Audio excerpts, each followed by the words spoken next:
has won the most playoff games. I think I know what he wants me to say. As a 31-year-old guy, I think you're daring me to take the Patriots. You're daring me to take the Patriots. How many first-round buys have they had in this recent run? Yeah, a lot of Super Bowls. I'm going to actually go with a little bit of a curveball. I'm going the Pittsburgh Steelers.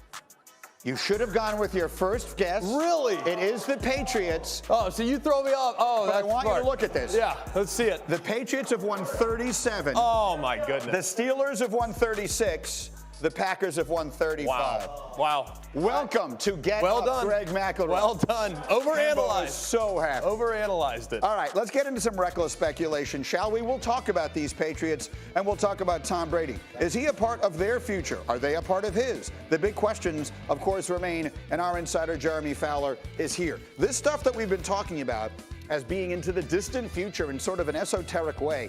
The future has arrived. These decisions are getting made now. Jeremy, what are we hearing about Tom Brady and his future? Well, there's little to no movement right now, Greeny, but most people around the league I speak to expect him to stay in New England, assuming he gets more weapons around him in free agency in the draft. But some wild cards some execs throw out. The Broncos. Will John Elway make a legacy play like he did with Peyton Manning? And the Chargers. Lots of weapons and a desperate need in an LA market. Help me with this. I don't understand what you're saying, because in order for him to come back with more weapons in New England, the other things that you're talking about have to happen after he makes his decision, right? They're going to go get other weapons in free agency. The draft is not until the end of April. He'll be taking sort of a leap of faith if he's the first to sign back on, right? Correct, but they still have 3 weeks. They're going to meet at the Combine most likely. They can start to hash this out, and the money always talks. If you want to go get an A.J. Green or a Hunter Henry, the tight end, you can certainly do so, and I expect New England to be active.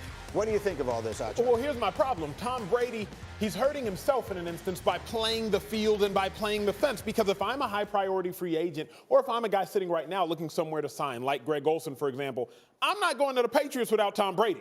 I'll tell you that right now, because the Patriots without Tom Brady are not contenders. That is Super Bowl contenders. So Tom Brady, although he's sending the shoulder shrug emojis and he's playing it real coy, he's hurting himself by not committing. What do you think New England could be thinking here, Greg? If I'm them, it's going to sound a little crazy, but I'm going to get Teddy Bridgewater out of New Orleans. And I think about the fit, just what Teddy Bridgewater does well. He's a check down Charlie. All right? It's not a knock. It's just very accurate on underneath throws. And that's what New England's become. Little find Edelman in the slot. Find guys underneath. Find those mesh routes. Find those concepts that need a really accurate quarterback. So this at least gives them some leverage against Brady by knowing that they have a successor in place, not named Jared Stidham. But don't you think, G-Mac, that they have become that by necessity, not by desire? As Brady's arm has started to deteriorate, they've had to become more of a check-down team. I don't know if they want to be that as much as they have to be that based on that bad man at helm. So again, all this is playing out literally as we speak. In the meantime, there's a lot of other quarterbacks who are in this mix. I want to run the hurry up with you here, Jeremy Fowler, and some of these other guys. And let's start with Jameis Winston. What's the latest we're hearing about him? Well, Greeny, the Bucs have not bailed on Jameis Winston. I'm hearing they're looking at short-term deals, a franchise or transition tag that would pay him between $27 and $24 million next year, or maybe a 2-year deal where you can maintain control and still give Winston what he wants. Now, people around the league expect Winston to stay because he's still a great fit for that offense. Bruce Arians wants to go vertical. He can do that if he cuts down on those interceptions. Of course, it's been ugly, but they still have him in their plans, at least right now. How about Cam? Cam Newton, all options are on the table, including a trade. However, I'm told Coach Matt Rule wants to work with Cam early March. They're going to try to get him on the field, see if he can get medically cleared. And when he does, as they expect, and if he looks good, they could take him into May and June offseason workouts with the team. I'm told they're not going to be moved by any sort of free agency deadline unless they're wowed by a huge offer for him, which I don't really expect at this point because of the injuries. How about Phillip Rivers? So Rivers, he's been linked to the Colts. I've been hearing that buzz for a couple months now. League execs say it's just such a natural fit. He threw 90-plus touchdowns for Frank Reich in 3 years as his quarterback's coach and coordinator in San Diego. I talked to somebody at the Colts who acknowledged the fit. They wouldn't go farther than that. GM Chris Ballard has something up his sleeve at the quarterback position. Also, watch out for Oakland.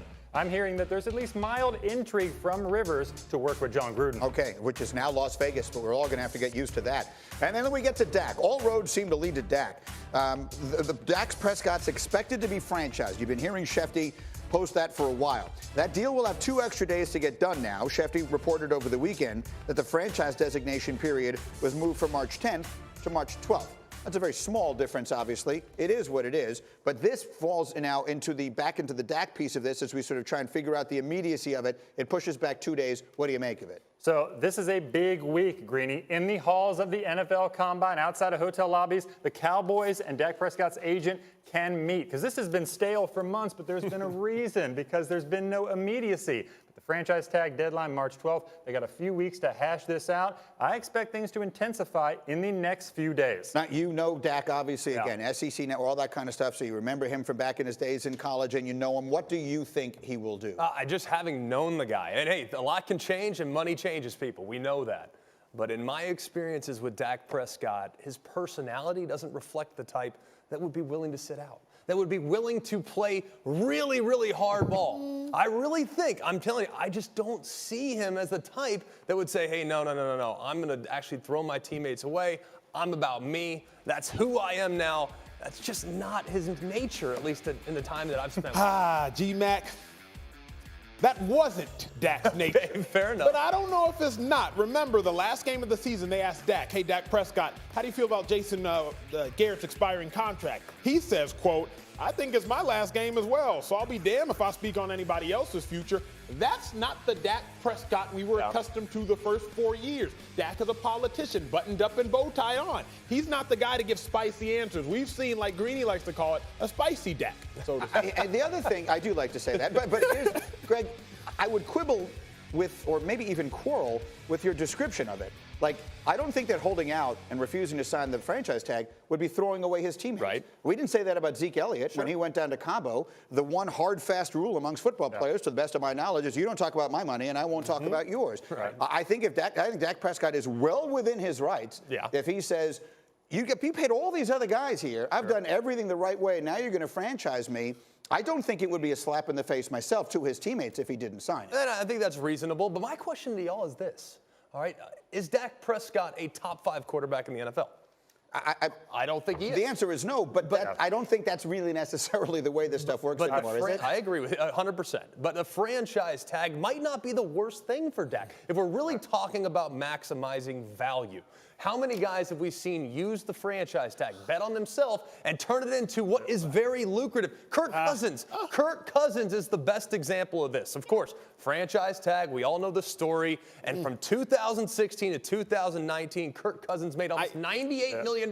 That's the fifth most. The fifth most in the NFL in that time frame. And Manny, if we're going to stay not the worst outcome. That's true, but if we're going to stay on some spicy Dak, let's think about they're already in the $30 million per year on their negotiation with the Cowboys. Franchise tag is around $27 million. If you're Dak, you simply can't go back to that. It worked for Cousins because at the time he wasn't worth what Dak is worth now. The tag will be the worst thing, Greg. The worst thing that could happen to Dak Prescott. And I say this not just because of the money you're losing, but on the franchise tag, in the event that he gets hurt or has a worse season, because remember, last year he had 1,000 more yards than he's ever had. Yes. He had 8 more touchdowns than he ever had. There's no reason to assume that he can redo that season. The franchise tag would be the worst thing that Dak Prescott could do. Yeah, it's going to be really interesting to watch how this thing plays out.